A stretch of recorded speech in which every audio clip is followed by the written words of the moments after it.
So probably to clarify a few things. So we have a underlying principle when it comes to training, and one of the big ones being, so we have many underlying principles, one of the big ones obviously being the volume intensity relationship, right?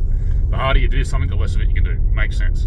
Anyone that tells you otherwise is clearly not exercising at a genuine percentage of their maximum intensity. That's just how it goes. So I was saying the other day that volume's the driver of a great many ailments when it comes to training, and this is not just inclusive of injury. Like we're looking at a whole spectrum of from a spectrum of just general training engagement. Like why you choose to continue to engage in training, why you disengage, your success rate relative to whatever your goal happens to be. All of these things I think are more strongly mitigated by your training volume and frequency rather than they are necessarily the intensity that you're lifting at. And here's why. When we look at lifting something or moving something at or near maximum intensity, and sorry, this doesn't have to be lifting specifically, it can be just moving generally. Okay, we hit a wall pretty quickly because it's maximum intensity or near maximum intensity. You simply can't maintain it.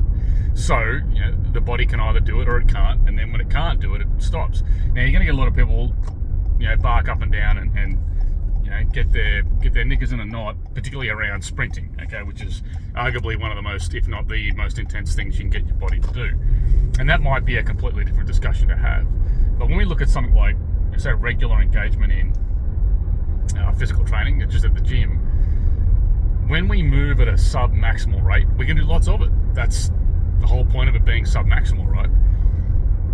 And when we can do lots of it, we do lots of it, and that in an Excel, like that's a training stress. Doing lots of something at sub-maximal is a training stress. And then when we're able to do lots and lots and lots of it without being accustomed to it, that's when problems can start to sneak into the system.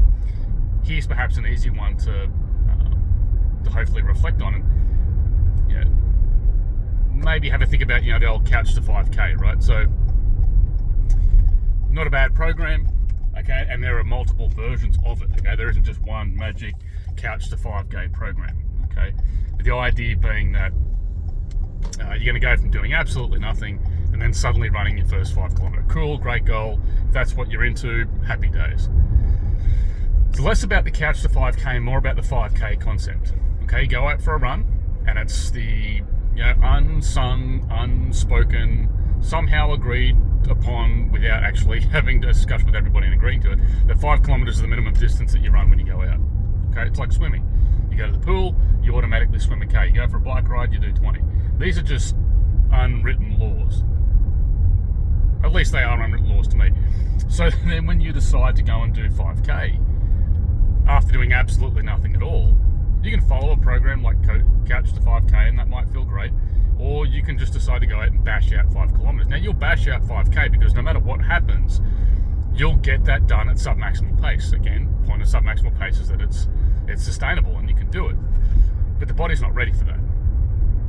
It can't handle the continual stress that you're putting on it, regardless of the proximity to near maximum intensity.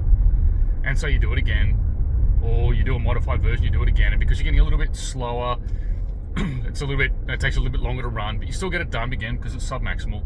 And before you know it, you've put yourself in a bit of an awful training hole here where you can get the distance done, you're not getting any faster, but hey, you're hitting that unspoken, unagreed upon to minimum distance, right? So you're doing a good thing. Well, your body might be telling you something otherwise, and it's something that I want to chat more about in the future.